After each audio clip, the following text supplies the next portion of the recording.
位好，我是胡婉玲，欢迎收看《台湾演义》。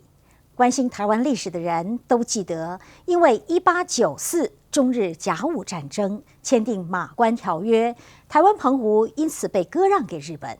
多少文史记载了谈判代表李鸿章和日本如何议和，清廷文武百官的反应又是如何？直到最近之前，很少有台湾观点描述当年台湾人的感受究竟如何。事实上，由于台湾百姓无法接受日本，曾经拱出清朝的末代巡抚唐景崧短暂成立台湾民主国。日军虽然在台湾地方士绅商贾的支持下顺利接收台北城，但是一出了台北，南下一路所面对的是一波又一波的武装抗日行动。日本治台50年的前期，抗日行动一直延续到1915年，长达20年之久。这集《台湾演义》为您细说从前。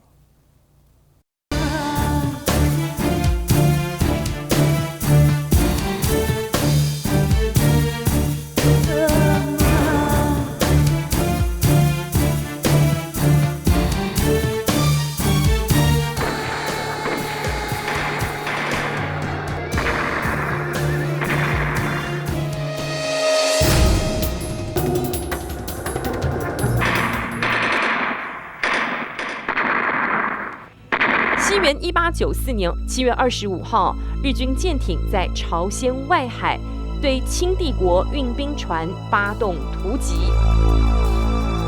清帝国被迫对日宣战，史称1894甲午战争。隔年1895 2月，中国陆战也接连败北，日军攻陷了辽东半岛、山东，直逼北京。清廷只好寻求与日本议和，但实力和野心同样壮大的日本，觊觎的目标除了朝鲜之外，更有南方经济价值日增的美丽岛台湾。日本一边议和，另一边继续进攻东北的辽东半岛。一方面派遣11艘舰艇开往台湾，并且在3月24日成功占领澎湖。日本的军队已经南下要往台湾来，他基本上希望造就一定的既成事实，在谈判中容易谈判。那相对的，李鸿章到马关去谈判，一开始要求停战，日本是不同意的，和谈的条件非常的严苛，对李鸿章来讲就是这不能接受。可日方的威吓就是说，你假如不同意的话，那么要继续打。那这个时候就面临到北京面临到危险。1895年4月，清廷代表李鸿章、日本代表伊藤博文在日本本州马关春帆楼议和。包括谈判桌上的2个墨水瓶，分别插着李鸿章用的羽毛笔与伊藤博文用的木质钢笔，还有为李鸿章准备吐痰的痰盂。日本完整保存着贯穿世纪的历史现场，一景一物也见证了清廷的弱势。日本要求清廷割让辽东半岛、台湾和澎湖。最后，虽然在列强斡旋下，清廷保住了辽东半岛，但保不住台湾与澎湖。台湾在19世纪末期是日本跟中国里头经济最繁荣、最好的地方。它是中国唯一的粗糙的省份，它的樟脑、糖、茶、米的外销，台湾是最富足的地方。当时日本的茶叶在纽约的市场没有办法跟人家竞争，所以他知道说台湾有很好的茶叶，台湾有很好的一种这个樟脑，要这些东西呢，在国际上呢能够帮日本做一个经济上的竞争。因为日本从明治维新之后国势日强之后，他要准备对外扩张，有两条路线在发展。一条就是经过朝鲜进入东北，就是进入满洲，然后进入华北、华南，是这一条路线。另外一条路线呢，是从琉球下来，然后经过台湾，往菲律宾、往南洋发展。台湾刚好是在它的2条发展其中1条一个重要位置上。但割让台湾的消息从日本传回中国，朝野大力反对李鸿章的议和，认为割地将开启各国贪利之端，后患无穷。那内部的哗然呢？内部要割让土地，当然是很头痛的事情啊。那特别是我们要举的是康有为、梁启超他们啊，当时是康有为在北京刚好是应试考举人，哦，那康有为就号召了很多这个举人呢，就上书给当时的光绪皇帝啊。这一次的上书呢，就是历史上非常有名的，叫做公车上书啊。公车指的是举人的意思。李同美告诉他说如果你要这样去讲，你可能啊，我就打到北京，你都回不到北京。他用这个恐吓的方法，你跟他讲，你不答应，我就打到天津，打到北京。那这样下来的时候，清廷当然。那个北京当然比台湾重要嘛，北京它的首都啊。清帝国当然无法眼睁睁地看着日军兵临北京城下，最后只得签下《马关条约》，割让台湾给日本，成为定局。1895年5月，台湾末代巡抚唐景崧接获清廷电报，随即告知台湾民众。史料上记载，台民不服，哭声震天，200年来文物呼伦画外，台民群情激愤。就是说当时呢，资讯不发达，日本怎么一个国家，我相信很多人他不知道。什么叫做日本？日本是怎么一个国家？一般人不可能知道了，100多年前。那这些人当然想说，那你不能，日本人他是外国人呢，我们要给人家，好像我们去给人家做养子一样的，去红做干，这样的话呢，我们将来很前途啊，将来的这个种种呢，他心理上当然很不平衡，不能接受啊。为谋求最后希望，地方士绅们决定诉诸国际，希望成立台湾民主国。从外交空间斡旋，或许有不被日本接受的可能。也跟外国交涉嘛，说看看能不能帮助台湾，就像赎回辽东半岛这样帮忙台湾啊。那外国大概表示很困难啊。可是这个时候，法国给唐景崧这些人一些 idea， 就是说你要我继续像辽东半岛这样帮忙台湾赎回去，显然不可能了。在外交上已经这样谈了。但是如果你自己自立为国的话，就是你脱离清国的话，不要以清朝的一个省份的名义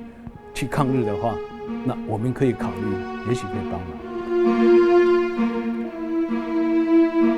台湾巡抚唐景崧看到台湾民众心意已坚，为了安抚情绪，在1895年5月25日成立台湾民主国，接受首任大总统一职。副总统是由曾经赴北京赶考、高中进士的苗栗士绅邱逢甲担任。蓝地黄虎旗，国号永清，代表着台湾永远是大清子民。只是这个由清廷官吏领导的抗日运动，一开始就显得非常脆弱。5月29号，7000日军登陆澳底，沿路行经瑞芳、基隆。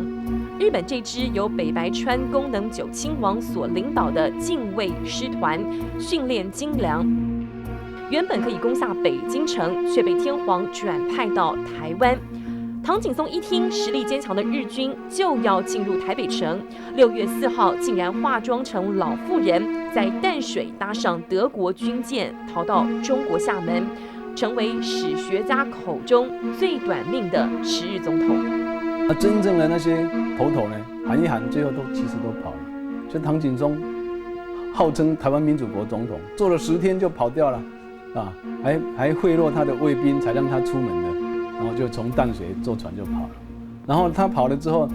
底下很多将领也跑了，包括像这个邱逢甲跑了还不要紧，还卷款潜逃。景松逃到中国厦门，邱逢甲逃到广东嘉应，留给台北城的是脱序的士兵变成了伺机抢劫的土匪，还有陷入恐慌的老百姓。最后唐景崧跑了之后，他们还烧总统府然后把那些仓库啊，把那些那个军兵工厂啊打开来，武器都拿出去卖，然后抢劫，整个台北市乱七八糟。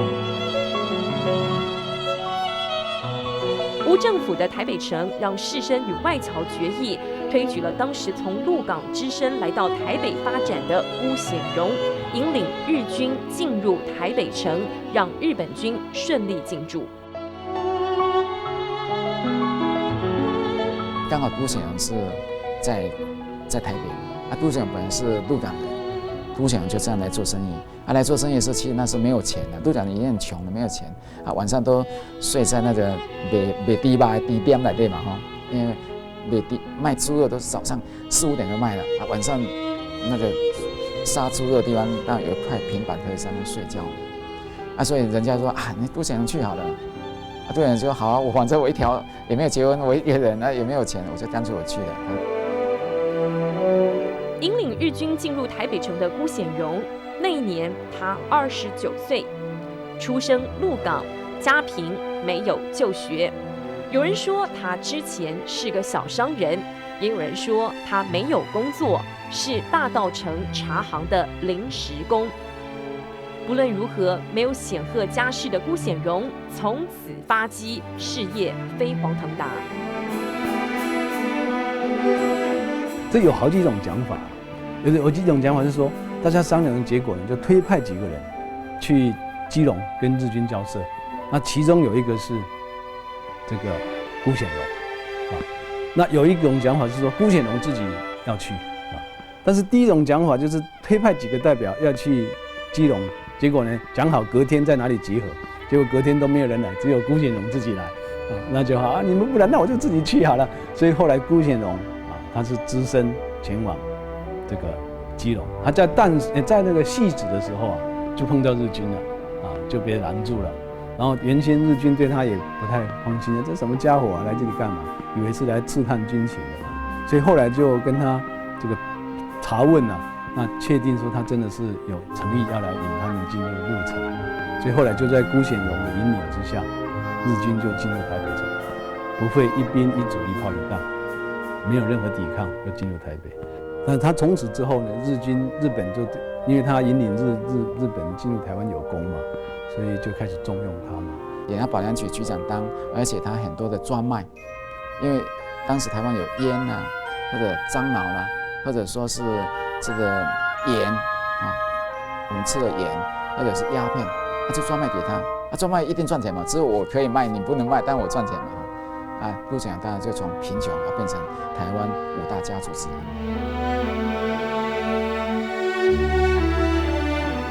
日军成功接收台北城，6月17号，受命为台湾首任总督的海军中将华山资纪，与率日本近卫队来做接收工作的北白川宫能久亲王，在现址为台北市的中山堂，也是最早的台湾总督府，举行了始政典礼。张灯结彩，礼炮21响，喜气洋洋中，日军将领们留下了这张合影的照片。其中身着军服、留着8字胡，看起来相当英挺的北白川宫能久亲王，希望他所率领的近卫军团1个月内完成占领台湾的行动。只是这样的自信满满，却不知道出了淡水河，将遭遇台民誓死抵抗外来统治的强大怒吼。从1895年起，台湾人变成日本人，命运改变。但台湾子民抵抗外来政权前仆后继。1895年的八卦山战役，高达16000多台民壮烈牺牲；1896年云林大屠杀，6000多台民遇难；1915年西来安事件，近2000人被捕被审判。继续这个单元来看1895到1915这20年间的抗日历史。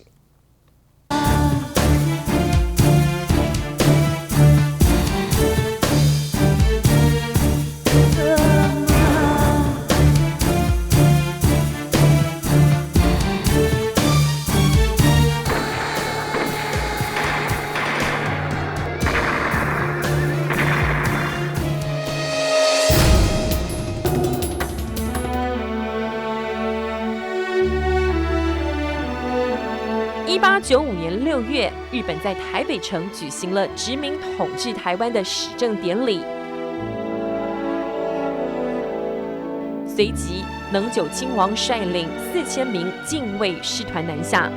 这支自称有本事拿下北京城，是日本明治维新之后最具攻击力的部队。原本估计1个月内应该可以顺利接收台湾，没想到却开始遇到地方人民的强烈抵抗。日军离开基隆，台北南下，沿途遭遇一波接一波的义军抗日。桃竹苗地区由客家子弟组成的义勇军，一路从桃园奋战抵抗。1895年8月下旬，2万名义勇军结合了台湾民主国刘永福的黑旗军，与1万名日军在彰化八卦山决战。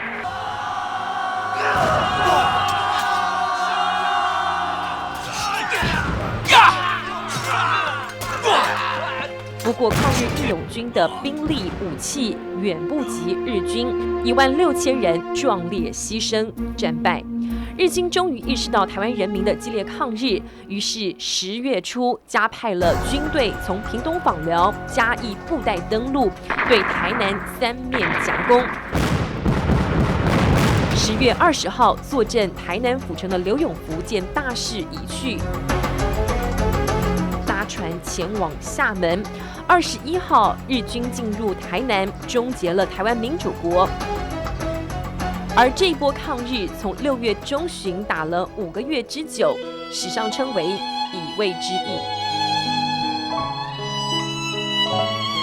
但台民的抗日行动并未就此终止，从1896年开始，持续到1902年，后续的武装抗日前仆后继。北部有简大师，中部有柯铁虎，南部有林少猫，各有势力范围。他们3个人的名字当中有狮、虎、猫，被称为抗日3猛。各区自行举事，力道不足，但造成的零星冲突已经让日本殖民政府非常头痛。其中，日军为了镇压中部的抗日行动，在1896年焚毁了几十个村落，杀害了6000多台民，史上称为云林大屠杀。出发！第一波抗日，1895年的乙未战争，从桃竹苗一带发响，由当地秀才士绅号召，主要的领导者包括了吴汤兴、江少祖、徐襄。吴汤兴出身苗栗铜锣望族，家境富裕，从小饱读诗书，也学习武艺。在得知台湾割让给日本的时候，决心投笔从戎。吴汤兴他的家族在开发铜锣3邑公馆苗栗一带是一个大的一个家族，后来还制作樟脑有关，所以他在当地方是影响非常大的一个大家族。台湾要割让的消息来了，哇！吴汤兴当然他不能忍受，他就去找这个邱逢甲，说我们一定要反抗到底，不能亡国啊。那邱逢甲就把他介绍给唐景崧，唐景崧就拨了一些款项，给他一个封号，要他回苗栗新竹一带去招募那个民兵，就是那些子弟兵。结果吴汤兴就在这种情况下被授权回到苗栗去。那么他当时招募了大概有1-2万人。才刚在招募子弟兵，就传来邱逢甲逃到中国，吴汤兴的决心丝毫不动摇。他以统领身份整合了包括北埔的江少祖、苗栗头份的秀才徐襄等其他客家势力，取代邱逢甲成为全台义民统领。台湾有一个说法，好像说反日或者抗清的都是什么土匪，完全错误，全部都知识分子，都3个都是秀才。新竹北埔的江少祖是桃竹一带大户人家金广福垦户江秀鸾的后代。号召乡亲成立赶字营，那年只有19岁。本人要来了嘛哈，他就基于义愤嘛哈，保家卫国啦，然后就当时他佃农很多了啊，他就集合把那佃农啊都集合起来啊，佃农恐怕有100-200个佃农叫他集合的。当然佃农呢就他们也没有经过战争了哈，听到说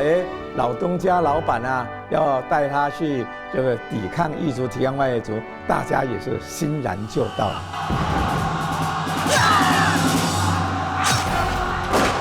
客家团练很快就集结起来，加上客家人的住家聚落，第一道防线是竹林，竹林后面有耐火砖瓦，还有土包当作堡垒，层层保障，对日军发挥了极大的阻挡作用。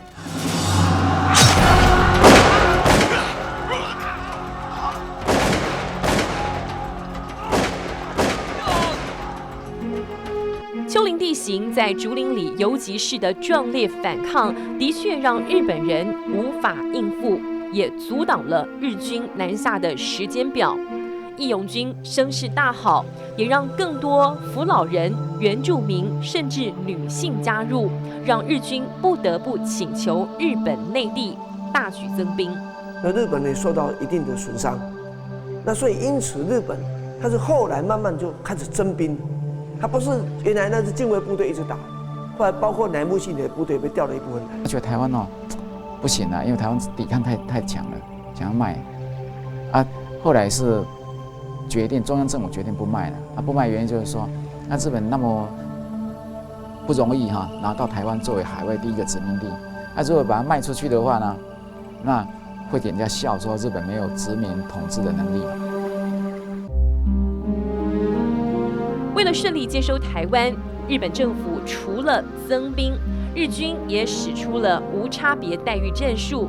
就是说，不管男性、女性、良民或者反抗之士，遇人就杀，全力扫荡。日军所到之处，进城焦土，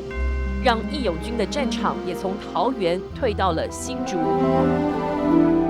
18尖山一役，义勇军与近卫师团展开激战，江少祖与近70名部下被捕。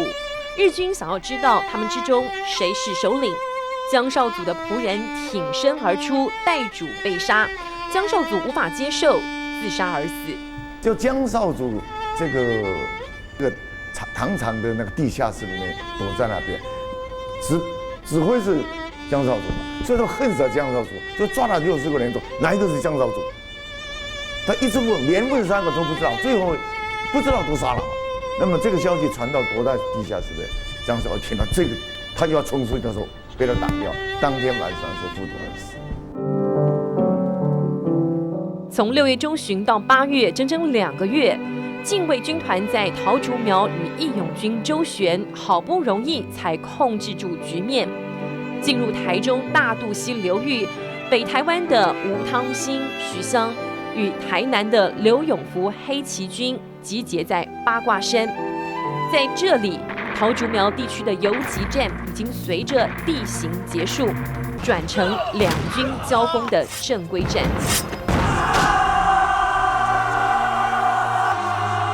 八卦山也不是打游击战啊，是正规战打嘛。八卦山因为山嘛啊，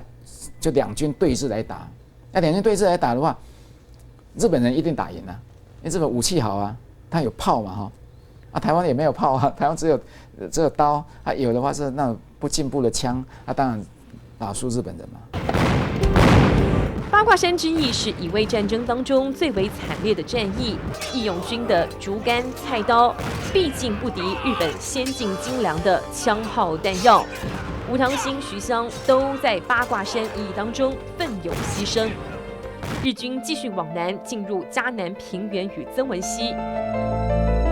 9月初，日本决定从海路包围台南城，近卫军团南下，走海路的浑城第4旅团在布袋嘴登陆，第2师团从南边的屏东枋寮登陆，北、西、南3个方向夹攻台南城，海上还有常备战队炮轰安平与打狗，炮火连天，让刘永福的黑旗军完全陷入困境。刘永福留下了内地诸公误我，我误台民的这一段话，就以亲信潜逃到中国厦门。148天的台湾民主国正式瓦解。10月21日，日军宣布成功进入府城。从日本军5月29号自澳底登陆，原本以为1个月内可以顺利接收，却历时5个月。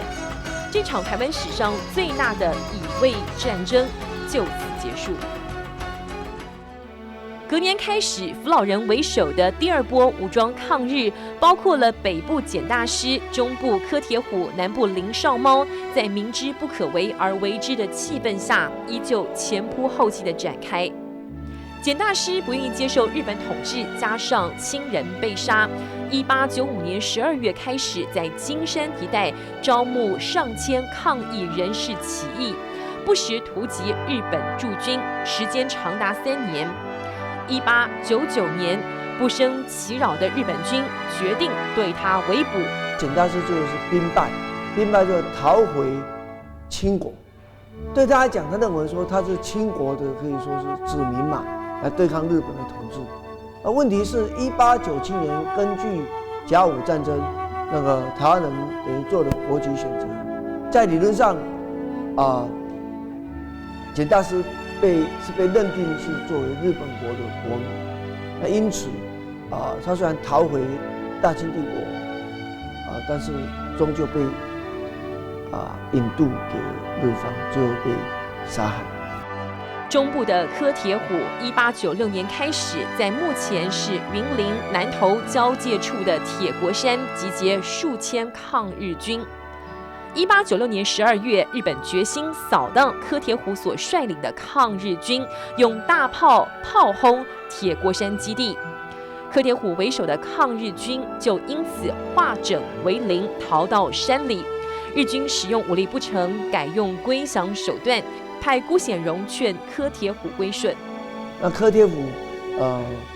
实际上也并不是始终一直要采取武力的对抗。在某一些记载里面呢，曾经提到说，他愿意跟日方进行所谓一定程度的谈判，而在这过程里面，他就过世了。所以后来他死掉以后，他的部队也是被日军等于是击溃。抗日三猛的林少猫，1896年以凤山为抗日基地，一招募就有数千人响应。日本军队请当地的士绅出面和林少猫和谈归顺的可能性。林少猫他后来曾经接受日本的招降，可他也希望说能够维持他在他的根据地附近的这个势力。可问题，日本作为一个近代帝国，对所谓地方实力人物的用日方的角度，等于就是割据的这种行动，它基本上是很难持续的容忍。那这我想是后来林少猫最后被遭到武装歼灭的重要的原因。平定抗日三猛的武装势力，从1902年到1914年，抗日运动沉寂下来，一直到1915年。台南于清芳利用建庙为号召筹募军费，不过情资早就被日本人所掌握，展开大规模镇压，1000多人被起诉，有800多人判死刑，最后处决了95人。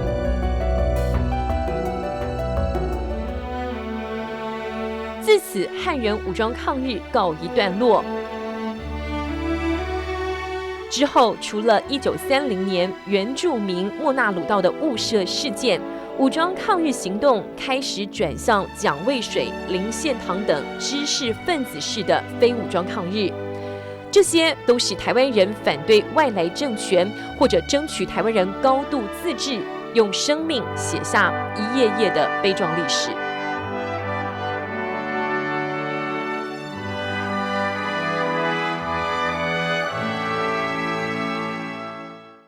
1915年起，台湾人民武装抗日不复见，相处逐渐平和。但日本人和台湾之间的政治、经济、生活条件是有差异的。一直到1937年起，日本在台湾实施皇民化，台湾人被要求说日语、改日本姓名以及参拜神社等等。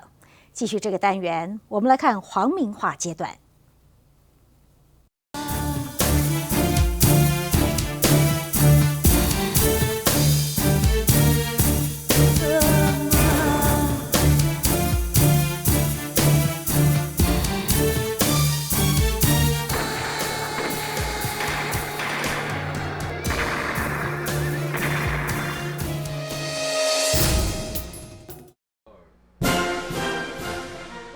1930年代，日本统治台湾已经超过35个年头，铁路、公路、港湾、下水道、医疗卫生、邮政等现代化建设皆已奠下基础，生活看似进步，但殖民体制下，日本人和台湾人在许多政治、经济和文化上的差别待遇仍然存在。很多都是特许的行业，像很多的大的那些糖业，你台湾人一般台湾人也不能经营，都是日本的财团跟台湾那些大家族。好，那台湾人甚至你自己也不能够去独资的去经营公司。近代国家人民就是交税跟服兵役嘛，可是日本时代台湾人是不用当兵，因为他觉得你根本还没有那个资格跟我平起平坐，作为一个大日本帝国堂堂正正的皇军。言辞上也是一样啊，日本人常常说你们台湾人是强国肉啊，是亲国奴哦，用这个来骂当时的中国人，那当时也用来骂台湾人啊，因为过去台湾是清统治，所以就被骂成强国肉啊，所以台湾小孩跟日本小孩常常在吵架的时候呢，日本小孩就会强国肉就骂出来了啊，像这些都是很不平等啊，所以让台湾人其实在内心对日本人还是不满啊，普遍上还是不满啊，认为说啊你们是日本是高高在上，所以台湾人常常骂日本人是高啊，骂他们是狗。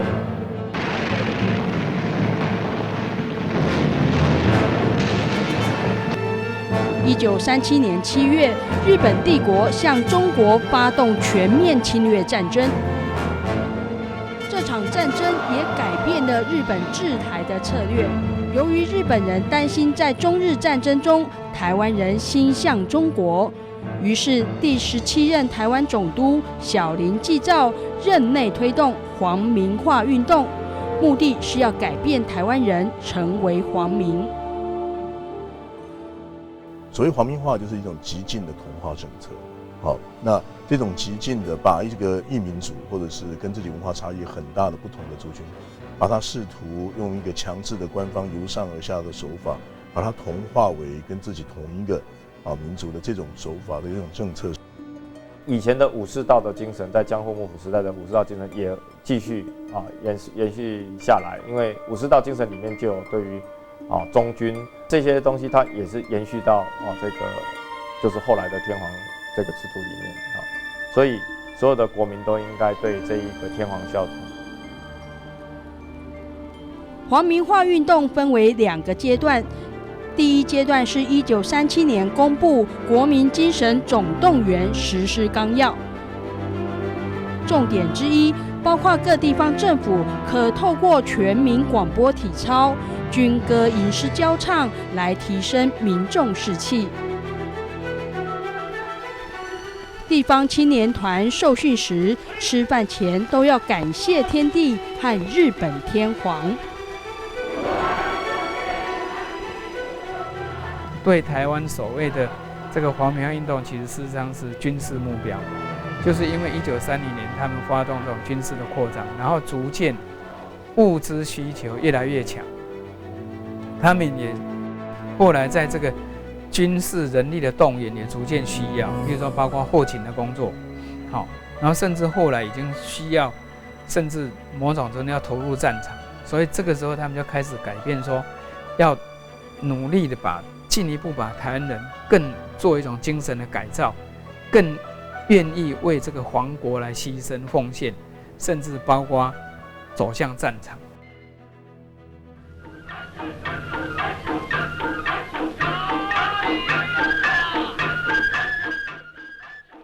在宗教上，则要台湾人放弃传统民间信仰，改信日本神道教，并大力推动神社参拜活动。日治时期，全台共有68个神社，其中38个是1937年到1943年皇民化时期所兴建的。鼓励学生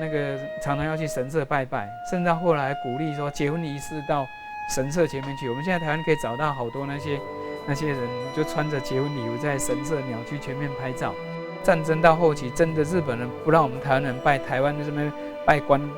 观音、拜妈祖、拜翁爷都不让你拜，可是很好玩战争一结束，台湾人马上都去拜祖先，然后去拜妈祖公，公边修剪了，通通把藏起来的神都拿出来啊。那神社并没有说去通通把它拆掉，但是大家还不理他。所以台湾人其实有他根深蒂固的一面，所以那个风俗有它一个很深层的结构性。所以台湾人某种程度有时候还是阳奉阴违啦。日本警察来就干伊害啊什么干伊的其实自己还是有一套啦，上有政策下有对策。国语运动是皇民化重要的一环，台湾民众在公开场合只能够讲国语，而那个时候的国语指的就是日文。1895年统治以来，其实他没有强制施行日本日语他的这个国语政策并没有强制推动。到1937年，也就是战争时期，他开始推动这种刚性的国语政策。那在学校里面的汉文课就都被取消，报纸的汉文版本来都还可以存在，1937年以后就取消。你如果全家都会讲国语的，你可以去申请成为国语家庭，他会给你在领导呢，但挂着的国语家庭的牌子在门口。那被挂上国语家庭的，你的待遇会更好。比如说，这战争时期的配给会比人家多，就比照日本人一样。所以你是国语家庭，就是正式成为日本人一样所以求职业也比较方便。1940年，台湾总督府公布改姓名办法，改姓名以户为单位，必须符合2个要件：一，必须是国语常用家庭，意指家中60岁以下的成员在家能够讲日语；二，必须具有努力涵养皇国民的资质。其实锁定的对象就是地方士绅、教师和公务员。不过，许多人因官方压力催逼，多了个日本姓名，但仍有技巧的保有原来的汉名。林承禄，他就被迫要改，他最后也勉为其难的改了。承禄的话呢，那他就改成贞洁的贞跟1、2、3、4、5、6的6，叫林贞六。可是林承禄叫做林铁禄，然后林贞六其实是海亚西铁禄，念起来音是一样，事实上变跟不变，只是我改了汉字。实际上看起来承禄很像台湾人的名字，但是贞六就很像日本人的名字，可是他的日文的汉字发音是一模一样的。陈新也是面临要求他改姓名他也很头痛那怎么办？所以陈新就去找林献堂，就问他说日本一直要叫我改姓名你看我应该是不是无干脆咱妥协一下好不好？林献堂来讲你别项会使妥协这项物件绝对袂使妥协这有关气节问题所以我们这里看得出来这一点他们很坚持。所以陈新担心没改，没有改，林献堂也没有改所以表示说很多人被迫改，并不是很喜欢去改，是不得已去改的。但逐渐的，台湾人出生取名字也会受到皇民化影响。我们现在在台湾70岁以上的很多的男的都叫什么正雄什么昭雄，为什么？因为那时候是昭和天皇，文雄、武雄、义雄圣雄通通都是这种非常多。然后像女生的话她会受日本的影响，就是即使没有改姓，那有时候就会去姓那个名字就会像日本式的，所以像什么春子、秋子、菊子啦，然后梅子像我姐姐叫乌梅口，我姐姐叫马萨口战后还是在用相对于当时日本的另一个殖民地朝鲜，也同样实施皇民化。所不同的是，在台湾改姓名是申请许可制，在朝鲜则是强制性。朝鲜是强制的原因是日本统治朝鲜，日本人对朝鲜比较不放心，他们采取比较高压的手法，因为朝鲜原本是一个独立的王国，所以整个台湾社会是安定的，社会上也没有正式抵抗，然后台湾人民看起来是比较臣服了，也就是说基本上已经被镇压成功了。所以日本人对台湾呢，不管在经济、文化、社会、政治各方面的感觉，觉得说台湾是一个他们比较有把握的地方。比较放心，然后他们对台湾采取的方式，他们觉得是有办法，就是一步一步用渐进的方式，慢慢去处理。截至1943年，全台有超过12万人改姓名，仅占人口的2%。当时台湾人在选择新姓名有几个特别的模式，例如姓黄的人倾向改为贡田，姓林则改为小林或长林，双口吕改为公川。皇民化运动里面有很多东西，它有的是鼓励的性质，超过强迫的性质来得多。但你说它毫无强迫的性质的话呢，其实也不尽然，因为有一些人他被迫要改姓名的状况，其实是因为日本的官僚会不断的劝说，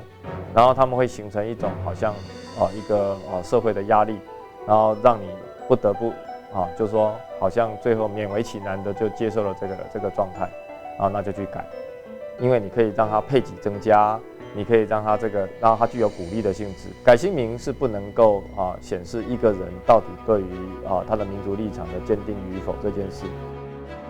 1941年4月，皇民运动进入到第2阶段，第18任总督长谷川清成立了皇民奉公会，设有中央本部、5州2厅设有支部。当时全台湾600万人都是会员。皇民奉公会跟前一阶段稍微比较不同的是，前面比较是精神动员，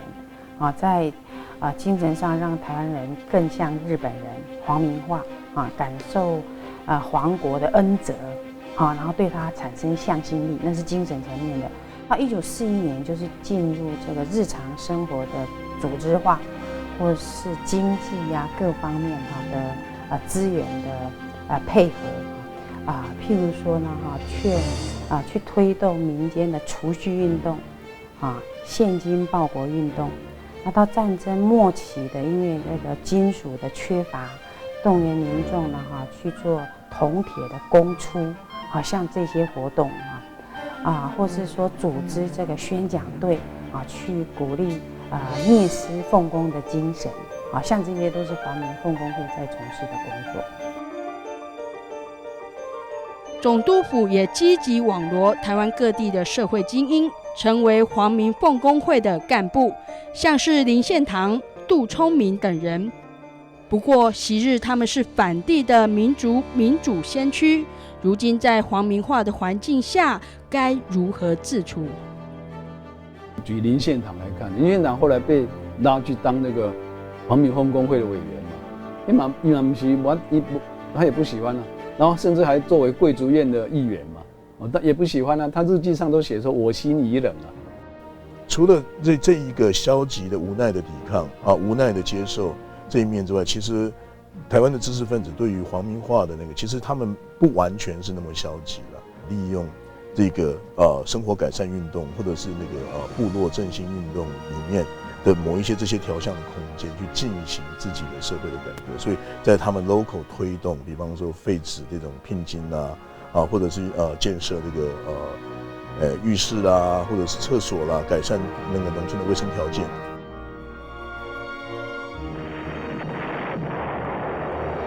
1945年，日本战败。